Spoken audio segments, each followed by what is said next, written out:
Oui, malamu na Miracle TV Jésus. Merci mingi na bandeko nyonso bandimi ko s'abonner na chaîne oyo.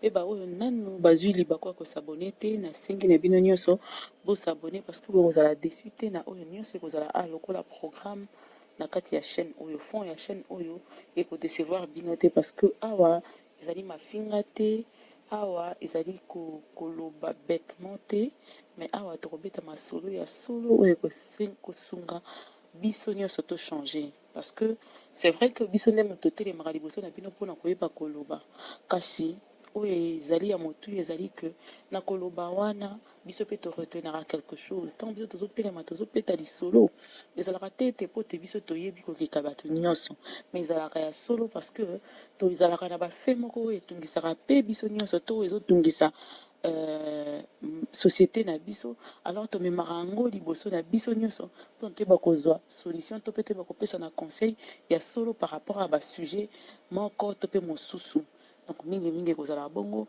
bozwa ya solo bizaleli mpe libaku ya koyeba kolandaka biso lelo na préféré tosala tobeta lisolo oyo kaka na lingala mpona biso bayiba ngala mpona toyeba kocomprendre ya solo qu'est-ce qui se passe to mpe nini ezali koleka na kati ya société na biso actuellement.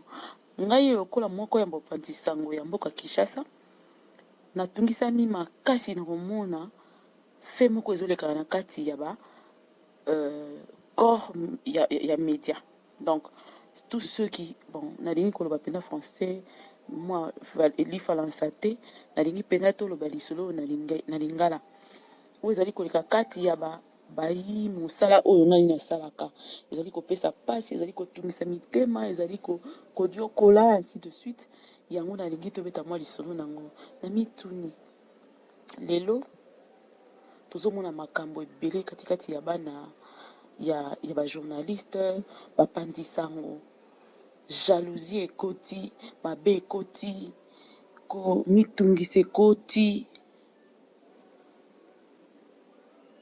komitungisa ekoti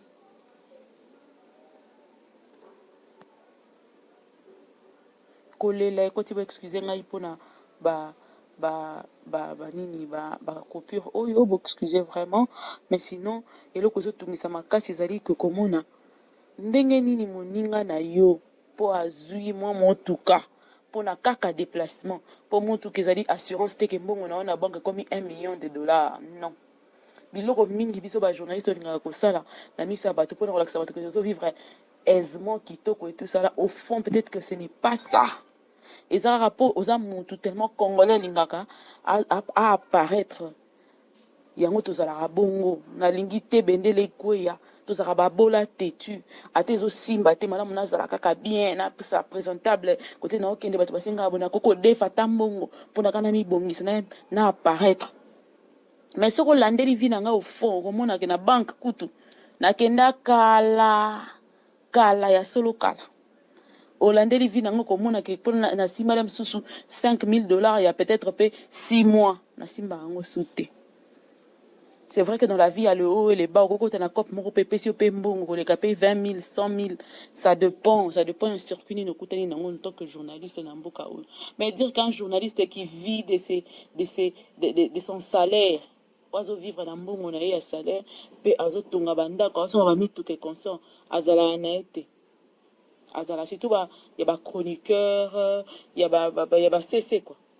Nayebi te bao bamata likolo makasi lokola mama Chantal Kanimbo bavina bango babandaki mpe yango na période oyo te bango baya bamama na biso babandango avant bazalaki mpe na baopportunité mosusu ezalaki ndenge mosusu mais journaliste ya lelo na Kinshasa ya décennie euti koleka oyo fa kotama mosusu fa kotama bacope mosusu fa kotama bato bakobwaka bamabanga kilikili komonaka bango bato mpe mabanga bazalaka so mikolo wana azoyokayoka nkombo na ye te amonana te seke pe ozoyoka obwaka ye te seke pe dibanga mpe ezokende kitaka ti finalement ekolimwa mbongo donc de temps en temps faut renouveler bamabanga fidèle mpe bazalaka na okota pena na détail te mpo wana eza mosala oyo na biso fo tobomba mwa bafaiblesse na biso mais bato ebele bayebi na bango deja bafaiblesse na biso mais pourquoi lisusu kati na biso moko wana toyebi ke mosala yango eza pasi mosala journalisme eza pasi na service eza pasi il faut bunda pendant des années pour te démarquer il faut bunda vraiment obundi ti sueur na yo ekiti pena un mot pozo lela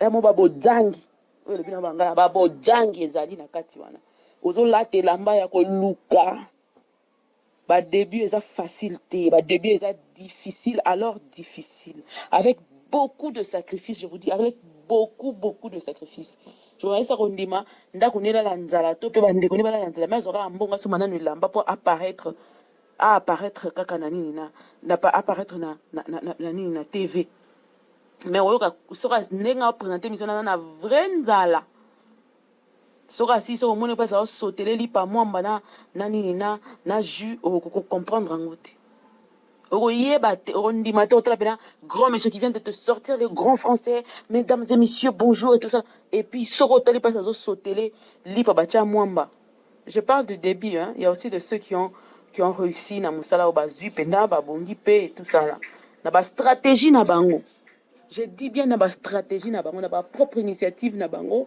na bapropre effort perso na bapropre chemin de faire pena ya sérieux et dis-moi maintenant toi un bon matin tu vas te lever pour na détruire kaka moto abongo mpona sentiment na yo hein odétruire kaka moto abongo mpona sentiment ata toza na même milieu soki oza na makasi ya koluka te eza na bato mosusu balingaka nyonso facile tellement amoni journaliste amoni bajournaliste moko balekaleka na tv basomi mituka basali boye pa ye na journalisme pa na ide akobose ma ye na journalisme na ide ke asala soki nini soki ndumba soki kanti bakabelaka bajournaliste soki tellement on voit tes beaux yeux kaka mbamo bazwi bapesi yo te tuna bato basala banini bato bamema na ndenge nini bakumbela bavi na bango ndenge nini mpo bayeba koréussir. Entre autres, il faut d'abord venir dans ce travail tout en sachant que esengaka sacrifice na musala ya ndenge ya solo. Sacrifice na musala ya ndenge ya solo. Donc tu travailles, tu fais fonctionner ta tête pour donner le mieux, le meilleur. Et pour te démarquer de tout ce genre-là, il faut bosser sérieusement parce que c'est tonna na ba journaliste et tonna na ba émission ndenge na ndenge. Mais yo monika anga pona soma ki télévision yo po ye chronique musicale obeti osali obanika kochela nga pe libaya olingi pe kanga pe na kufa kaka po yo pe kaka ozwa kaka nga pe kana sila kaka obani ko signaler ngai na ba YouTube ozali ko yeba babebisa ba makambo na ngai et tout ça là non ezala bongo te. Je parle de ça quand je vois la vie de cette fille qui vient de partir et ça moi passe dans mon thème.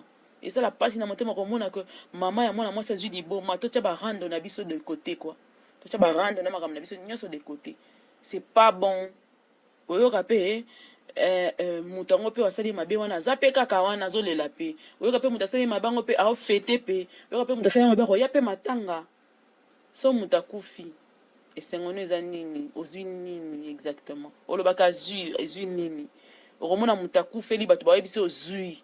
Je me pose la question, tozo koma ti wapi? Toke wapi tozo koma wapi na makambo na jalousie yango mpia ke komisi congolais mutema mabe. Mauvaise volonté, mauvaise foi, keto, eza su keto te faut lukela ngo kombo. Il faut ba lukela ngo kombo keto ya muke. Diable incarné ndavana na RDC to ezala nini? Pourquoi vous faites du mal? Au moins, ils ont progressé na YouTube, na yoke ko signaler ka ba baby ça encore pour rien. Ceux qui ba fini en yo ba bonné na se ba transférer ba pas na yo, pas du tout. Mais pour n'a sentiment monique moninga ça tellement bien que c'est l'excellence, il y a de l'excellence dans ce qu'il fait, c'est tellement bien. Yango ne tozo luka peut faire changer ba te belé na kati YouTube manière na ba de faire le travail. Et pour la nini so moni mutasa musala kitoko to tombo meke ne liboso comme luka bo signaler bo ke funda ye bo bebisela ye bo soleka mabe yo nde mutozo yo kango mutosala rango yebisanga nanu qu'est-ce que tu gagnes après tout ça qu'est-ce que tu as quand tu fais ça pour la nini congolais za mutema mabe makasi boy pourquoi les congolais ne s'aiment pas pour la nini congolais zo bomana tozo loba ba policier moko te biso moko ne entre nous la population toza mitema mabe tolinko sungana te on ne comprend rien on ne veut rien entendre on ne veut pas des conseils on ne veut rien écouter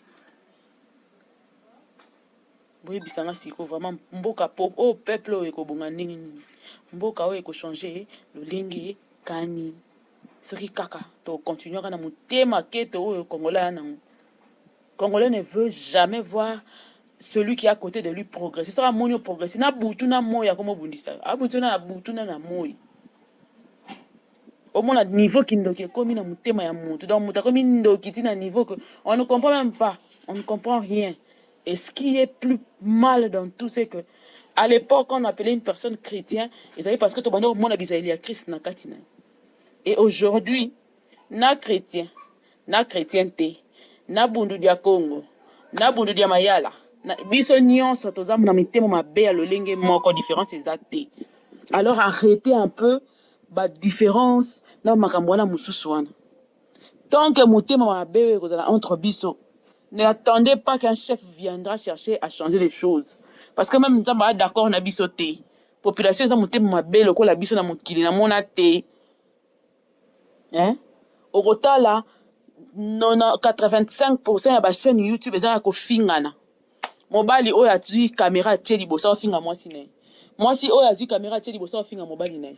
Mobali camarade oyo bazaki ba pire na oyo ba bisi boyebani azui caméra atie bani ko finga ba camarade naye. C'est seulement tout ce qu'on a à faire. Pendant que Mboka zo kufa, pendant que rien ne va, Moïse Mbiye, Moïse Mbiye. Quand on parle de trucs de Moïse Mbiye, tout le monde est là pour venir suivre. On dirait que c'est ça ma bête. C'est vrai que Moïse Mbiye a mal fait. Si l'affaire Eliane est vraie. Oui, mais on ne peut pas s'attarder toute une nation, tout s'arrête carrément pour toute la race suite à Moïse Mbiye. Non. On doit fonctionner. Même les gens qui suivaient la politique à la loupe, pour ne comprendre ma maman. On dirait que la politique est sous-soutée. Donc, comme il y a Maïka Lambaye, Moïse Mbiye, et Nani Maïka Lambaye, Moïse Mbiye, et seulement ça. Parce que Congolais de nature à l'ingara, ceux qui Mouninga Seni a enfoncé, a aidé à bimaner, a conseillé à l'ongwana mabé, a conseillé à changer. Le but pour les Congolais, ce n'est pas de vouloir parler de la personne pour changer. Non, c'est pas ça le but. Congolais lobarana mutu pour ayoka pasi na mutema. Ami diembika ko akufa. Tata nazo loba de makambo. Amna ko loba na yo et ko kata yo pena mutema o kata bilamba. Dis-moi d'abord une personne qui te dit des choses comme ça. Vraiment dis-moi attends qu'on a la bêtise. Nga ko ça na bêtise. Et ici on bosse ça ande beaucoup. Parce que c'est ceux qui m'aiment viendront vers moi na ba erreur na ngai, na ba faiblesse na ngai pour na ko relever ngai. Donc si tu n'as pas à me donner comme leçon, pardon, d'ailleurs, que toute ta vie n'est même pas exemplaire. Si vous regardez, on peut s'abattre sur leçon, kili, internet, pendant que ta vie propre, ça va le landelango, catastrophe. Yo linka Moïse bien dans parfait. Yo linka Eliane dans la parfait. Yo linka Ramaïka Lambaye dans la parfait. Yo linka Penny dans la parfait. Finalement, yo des choses temps pour vérifier vie na yo, ils en état nini. Aussi déjà temps pour vérifier vie na yo, ils en ndenge nini. Oboma bato banganga kaka bino nazo bino na Kinshasa niveau ba jeune fille ba jeune bazokota kisi ba kisi pe ya tina te ba kisi moko ya nzala mutu ake kota nganga po abebisaka muninga po asomaki TV po asomaki kiti po asomaki eloko pour de rien je vous dis pour des bêtises po amonaki otiaki kabela mulai to po amonaki yo olekaki na chaîne moko oyo ya luka zote ndake kobomisisa yo. Et à la fin, ils n'ont rien. Il y a eu donc finalement, les gens bien ne peuvent plus vivre dans ce pays. Nationalité, Congolais, revenez à la raison, changez votre manière de faire. Changez notre manière de faire les choses. Ce n'est plus normal. Ce n'est plus vraiment normal. Et ça, c'est sous normalité. Et ça, c'est sous normalité. On est dépassé. Les gens meurent dans ce pays parce que les gens meurent tout le jour. Chaque jour, des jeunes en plus. Des jeunes en plus. C'est vrai que notre part, la jeunesse, c'est sa part. Pourquoi? Parce que Bilou est là et qu'on sait, oui. Ça aussi, je suis d'accord. Mais c'est plus les sorts que les autres jettent sur les autres. C'est ce qui tue. Motema mabe na so ebisa yo mutaso ka motema ndie bima ye po amoni yo zo progresser po amoni yo moi un plus na vie na yo alingi kaka abokelo maladie asalela ba biloko abebisa yo je sais pas pourquoi. Et ce qui nga na kufi ba biloko na nga ona na soka on comme ya yo et comme jamais ya yo ti bandali lo ti lobi na tong. Mais tu veux me faire du mal. Pour quelle raison? On viendra tout le jour vous parler de ça. Vous parler de la conscientisation, parler de la part de Dieu. Parler de beaucoup de choses. on a bien un miracle TV. Donc, ça fait bateau bako témoigner par rapport à ma vie, na bango, ba bika na mama sasi, ba bika na mama belé. Mais pour aujourd'hui, je m'arrête là. On va continuer très prochainement. Là, bah, image, je me suis la bino. Il y a ma camouni, les autres, bah, mbasu, les autres, tambola, na gishasa, ainsi de suite. Mais Yesu, et c'est mon nom, parce que, toi, na Yesu. Et c'est mon nom, parce que après tout ça, j'ai un Dieu vivant.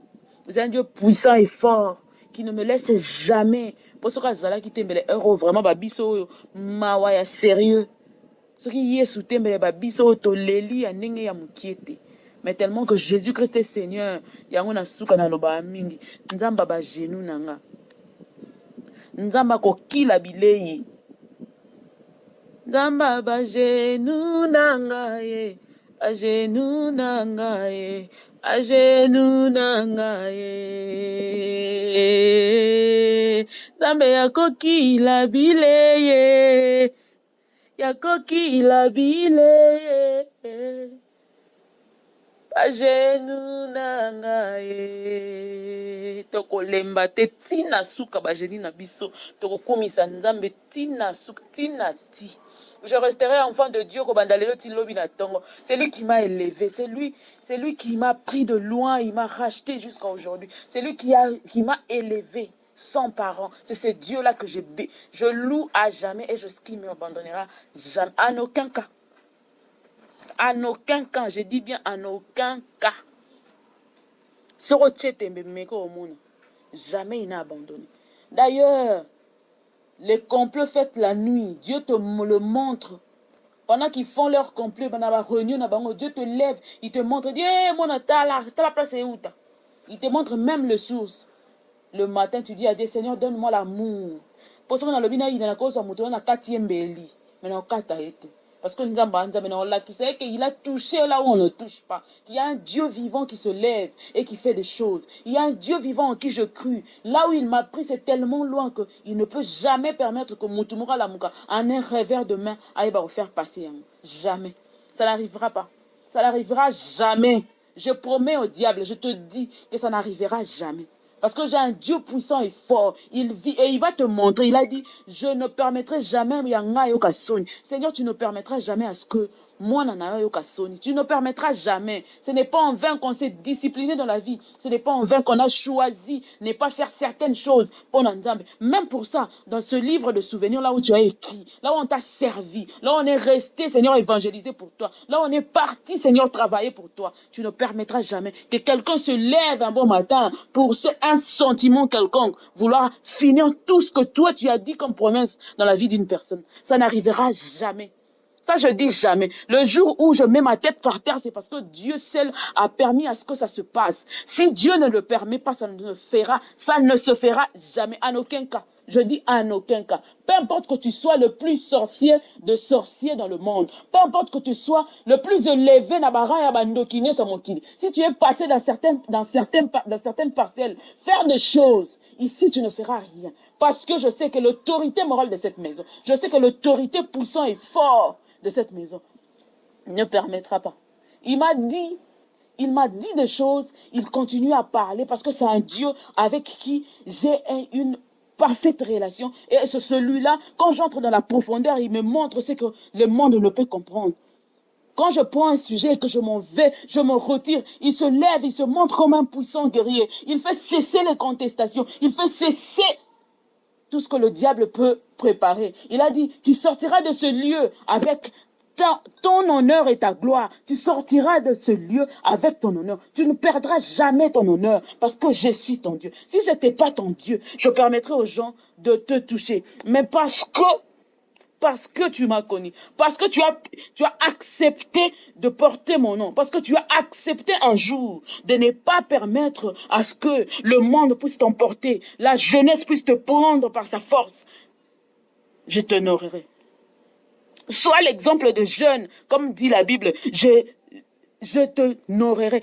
Sois l'exemple de jeune, je te bénirai. C'est ce que la parole de Dieu dit. Sois l'exemple de jeune. Quand on est exemple de jeune, rien, alors rien. Pendant que les autres se lèvent, se disent, À cause de ton travail, moi je fais ceci. À cause de ton conseil, moi j'ai changé ma vie. À cause de ce que toi tu m'as appris dans la parole de Dieu, j'ai changé. À cause de la parole que tu as sortie un jour, ça m'a permis de changer aujourd'hui. Et du haut du ciel, là où tu habites, là où tu vis, ô Éternel des armées, je sais que tu ne permettras jamais, tu ne permettras en aucun cas que personne ne puisse toucher la vie de ceux qui te servent. Le juste vivra par la foi. Les justes s'accrochent à la foi. Les justes, peu importe que ce soit le vent et les marées, les justes restent fermes, confiants, parce qu'il sait, il a un Dieu qui, même si la barque t'entraîne, si le vent souffle fort, si la barque t'entraîne, n'aie pas peur de la mort. Si la barque t'entraîne, n'aie pas peur de la mort. Il a dit, il n'a pas dit que tu coulerais, il n'a pas dit que tu sombrerais, mais il a dit, allons sur l'autre bord, allons sur l'autre bord.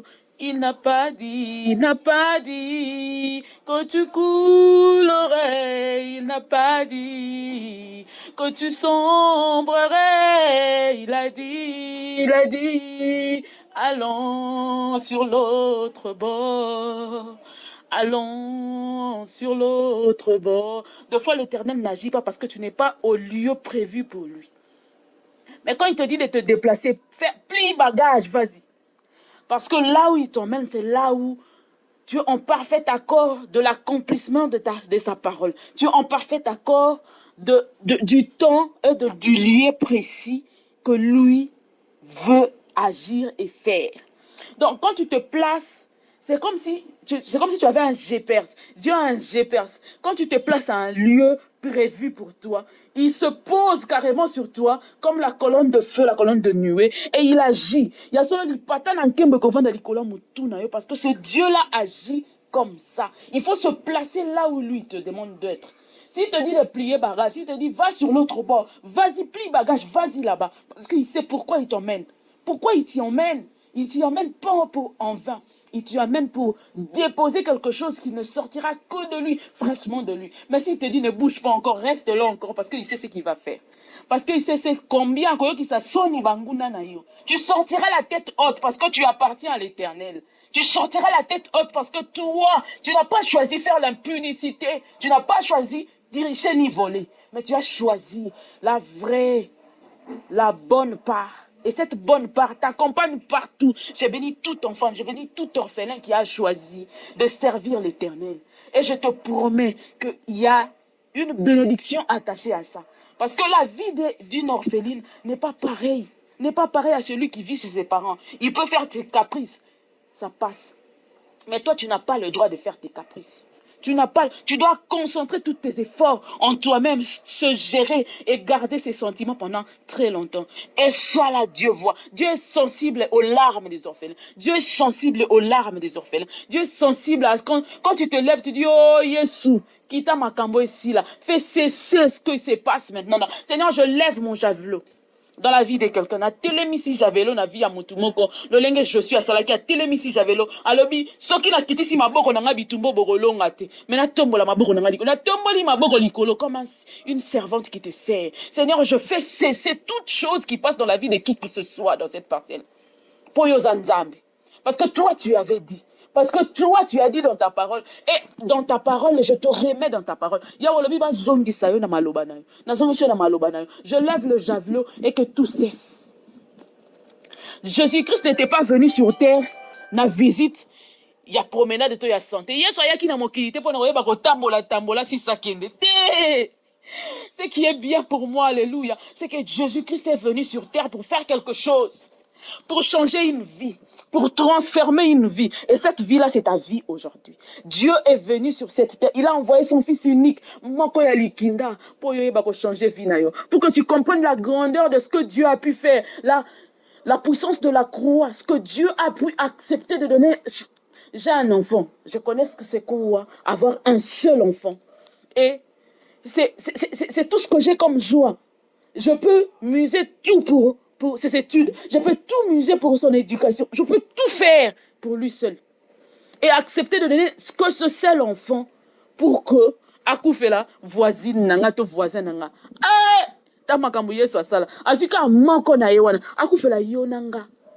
Comprends la grandeur de la croix pour que quand devant l'adversité, lève-toi et rappelle à Dieu. Seigneur, ce n'était pas en vain que tu avais donné ton fils à la croix pour moi. Ce n'était pas en vain. Oyaki na mokilité po yeba kotala banani ba osala banani pasi koleka. Banani ba oloka bana baninga koleka. Oyaki na mokilité po yeba kotala, oyeba observer et puis ozonga. Non, ce que j'aime avec Dieu c'est que il a envoyé son fils, il est venu non pas seulement pour visiter la terre, non pas seulement pour prendre le corps humain. Ce n'était pas, ça s'est pas arrêté là. Il a pris le corps humain et puis il a montré dans ce corps humain que on avait la capacité de devenir divin.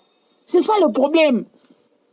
Du moment où tu ne comprends pas que Jésus-Christ, le fait de venir sur terre, c'était pour te montrer que dans ton corps de pécheur, il peut te donner la capacité de devenir divin. Au changer ma calcul, il y a diable. Au changer ma calcul, il y a diable. Mais n'oublie pas, tu ne changes pas seulement le calcul du diable. Parce que c'est la bâton, sur la Bible, va changer le calcul, il y a nzambe, et moko mokeli. Je sais ici moi, où ça la cycle, et là il y a l'amour, et c'est moi téléma, moi télémi. Donc tu as la capacité pas seulement de changer, c'est que si tu as la capacité de changer ce que Dieu a mis comme principe de la terre, tu es aussi capable de changer ce que Dieu, tu as 1000 fois la capacité de changer ce que le diable peut faire. Bah diable, c'est Mickey, bah jeune, il faut comprendre, au changer les stratégie et tu prends la force sur eux. Mais quand on n'est pas conscient de ce qu'on est, quand on n'est pas conscient qu'on est enfant de Dieu, on a au-dessus de supériorité. C'est là où le diable joue avec nous. Tant on a eu batela ni nazali, et ça le konga naza mwana mokondi. Naza mwana ya Joseph Kabi, ya Tshisekedi Félix. Et puis na komi na nzela moko boye, policier moko boye azo betanga fimbu pour ce que je n'ai rien fait.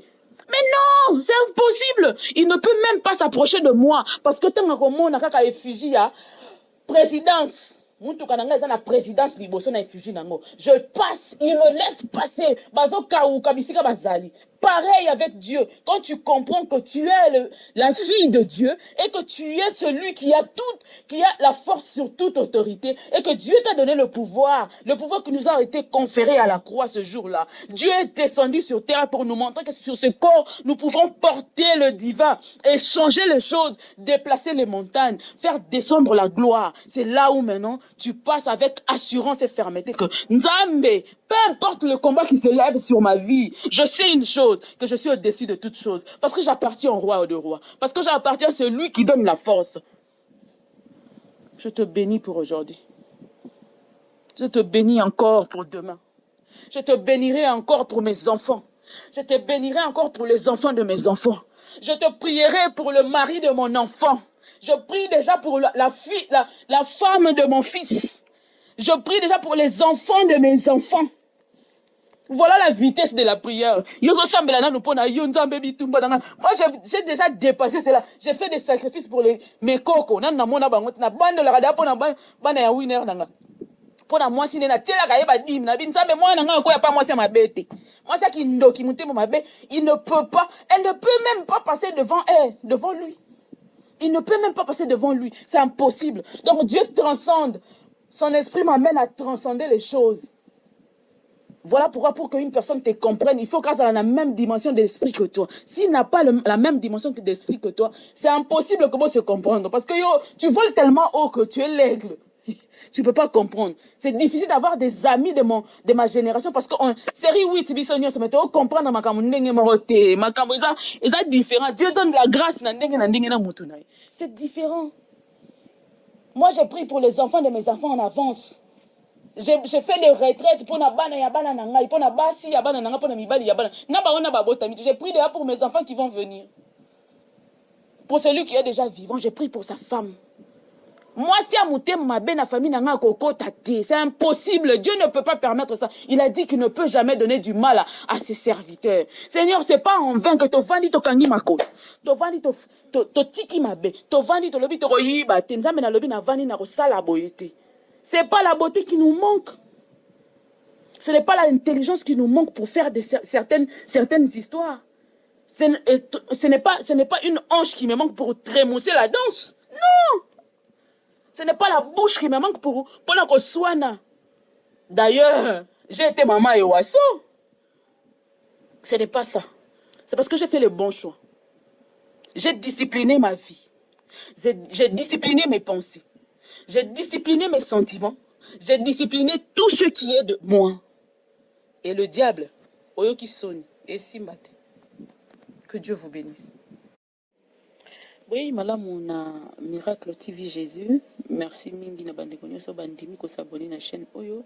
Pe ba oyo nanu bazui libakwa ko s'abonner te na sengi na bino nyonso bo s'abonner parce que vous allez déçu te na oyo nyonso ko zala a lokola programme na kati ya chaîne oyo fond ya chaîne oyo et ko décevoir bino te parce que awa ezali mafinga te awa ezali ko koloba bêtement te mais awa to kobeta masolo ya solo oyo ko sunga biso nyonso to changer parce que c'est vrai que biso nde moto otelemaka liboso na bino mpona koyeba koloba kasi oyo ezali ya motu ezali ke na koloba wana biso mpe toretenaka quelque chose ntango biso tozotelema tozopeta lisolo ezalaka te ete po te biso toyebi koleka bato nyonso mais ezalaka ya solo parce que tozalaka na bafe moko oyo etungisaka mpe biso nyonso to oyo ezotungisa société na biso alors tomemaka yango liboso na biso nyonso mpona toyeba kozwa solution to mpe toyeba kopesa na conseil ya solo par rapport à basujet moko to mpe mosusu donc mingimingi ekozala bongo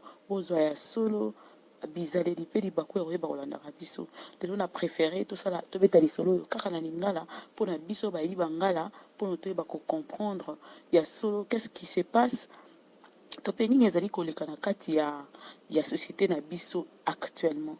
Ngai lokola moko ya mopanzi sango ya mboka Kinshasa natungisami makasi na komona fe moko ezolekana na kati ya ba corps ya média. Donc tous ceux qui bon nalingi koloba pena français moi elifalansa te nalingi pena toloba lisolo na lingala oyo ezali koleka kati ya bayi mosala oyo ngai nasalaka ezali kopesa pasi ezali kotungisa mitema ezali kodiokola ainsi de suite yango nalingi tobeta mwa lisolo nango na mituni lelo tozomona makambo ebele katikati ya bana ya bajournaliste bapandisango jalousie ekoti mabe ekoti komitungisa ekoti komitungisa ekoti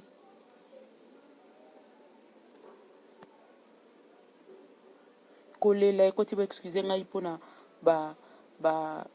nini coupure oyo bo excuse vraiment mais sinon eloko ezotungisa makasi ezali ke komona ndenge nini moninga na yo po azwi mwa motuka mpona kaka déplacement po motuka ezali assurance te ke mbongo na yo na banque ekomi 1 million de dollars non biloko mingi biso bajournaliste olingaka kosala na miso ya bato mpona kolakisa bato ke tozovivre aisement kitoko et tout ça là au fond peut-être que ce n'est pas ça eza kaka mpo oza motu tellement congolais alingaka apparaître yango tozalaka bongo nalingi te bendele ekweya tozalaka babola tetu ate ezosimba te malamu nazala kaka bien napesa présentable kote na okende bato basengaka bona kokodefa ta mbongo mpona kana mibongisa na apparaître mais soki olandeli vi na ngai au fond okomonake na banke kutu nakenda kala ya solo kala olandeli vi nango komonake mpona nasimbala mosusu 5000 dollars ya peut-être pe 6 mois nasimbaka yango su te. C'est vrai que dans la vie, il y a le haut et le bas. Quand on a cop moko pepe si pe mbongo, les capé 20 000, 100 000, ça dépend un circuit nous coûte en tant que journaliste dans mboka. Mais dire qu'un journaliste qui vit de son salaire, oiseau vivre dans mbongo na ya salaire, pe azo tonga banda ko so ba mitu ke consent, azala na été. Azala surtout ba y a ba chroniqueur, y a ba CC quoi. nayebi te bango bamata likolo makasi lokola mama Chantal Kanimbo bavina bango babandaki mpe yango na période oyo te bango baya bamama na biso babandango avant bazalaki mpe na baopportunité mosusu ezalaki ndenge mosusu mais journaliste ya lelo na Kinshasa ya décennie euti koleka oyo fa kotema mosusu fa kotema bacope mosusu fa kotema bato bakobwaka bamabanga kilikili komonaka bango bato mpe mabanga bazalaka so mikolo wana azoyokayoka nkombo na ye te amonana te seke pe ozoyo oboka boka ete seke pe dibanga pe ezokende kiteratif finalement ekolimwa. Donc de temps en temps faut renouveler ba mabanga fidèle pe bazalaka. Na okota pena na détail te po wana eza musala na biso photo bomba ba faiblesse na biso mais ba tebele ba yebi na bango déjà ba faiblesse na biso. Mais pourquoi lisusu kati na biso moko na toyebi ke musala ngo eza pasi, musala journalisme eza pasi, na service eza pasi. Il faut bunda pendant des années pour te démarquer. Il faut bunda vraiment au bunditi sur na yo kiti pena mo pozo lela. Mo babo dangi. Oyo le bina bangala babo dangi ezali na kati wana. Ozo late lamba ya ko luka. Ba début eza facile te, ba début eza difficile alors difficile avec beaucoup de sacrifices, je vous dis, avec beaucoup de sacrifices. Journaliste Rondima, ndako nela la nzala to pe bande koni bala la nzala mais zora mbonga so manana lamba pour apparaître kaka na nini na pas apparaître na nini na TV. Mais oyoka soka nenga présenter mission na vrai nzala. Soka si so moni pas ça sauter li pa mwamba na nini na jus au comprendre ngote. Grand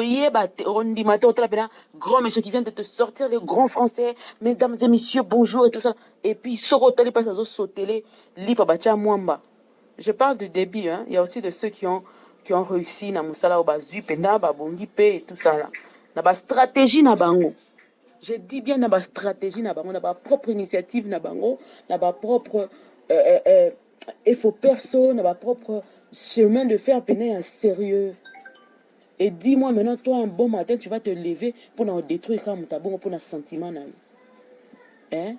Ou détruire car mutabongo pour nos sentiments. Attends, tous dans le même milieu. Ce qu'on a ma casse à relouquer. Tu sais, là, tu mususu, balingane sur facile. Tellement mon journaliste, amoni ba journaliste, moi, balika leka na TV, baso mimi tout comme ça. Il y a pas yé na journalisme. Pas na idée ko bosser, mais yé na journalisme na idée que asa la soki nini, so yindumba so kanti ba kabela ba journaliste, so tellement on voit tes beaux yeux car ambamo bazi ba pécioté. Tout na batu basala ba nini batu ba memana ndenge nini bakumbela ba fina bango ndenge nini pour ba réussir. Entre autres, il faut d'abord venir dans ce travail tout en sachant que esengaka sacrifice na musala ya ndenge ya solo. Sacrifice na musala ya ndenge ya solo. Donc tu travailles, tu fais fonctionner ta tête pour donner le mieux le meilleur et pour te démarquer de tout ce genre-là, il faut bosser sérieusement parce que c'est tonna na ba journaliste et tonna na ba émission ndenge na ndenge. Mais yo monika anga pona soma ki télévision yo po ye chronique musicale obeti osali obanika koche la ngape libaya olingi peka ngape na kufa kaka po yo peka ko zwa kaka ngape kana sila kaka obani ko signaler ngai na ba YouTube ozali ko yeba babebisa ba makambo na ngai et tout ça là. Non ezala bongo te. Je parle de ça quand je vois la vie de cette fille qui vient de partir et ça moi passe dans mon thème.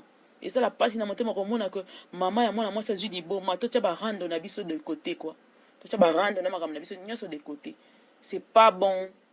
Oyoka pe mutango pe wasali mabe wana zape kaka wana zolela pe. Oyoka pe mutasali mabango pe a fete pe. Oyoka pe mutasali mabango ya pe matanga.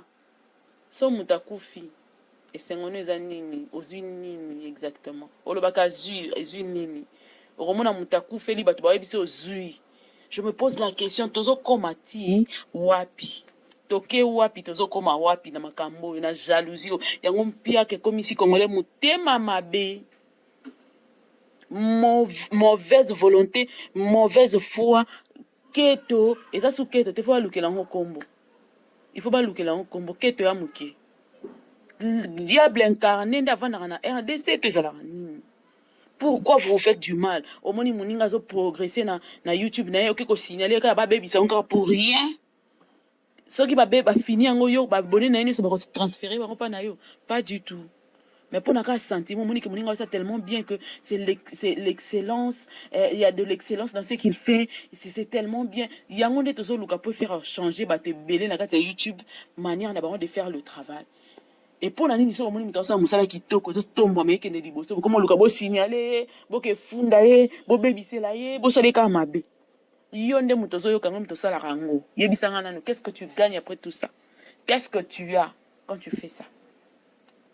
Pour la nini congolais za mutema mabe makasi boy? Pourquoi les congolais ne s'aiment pas?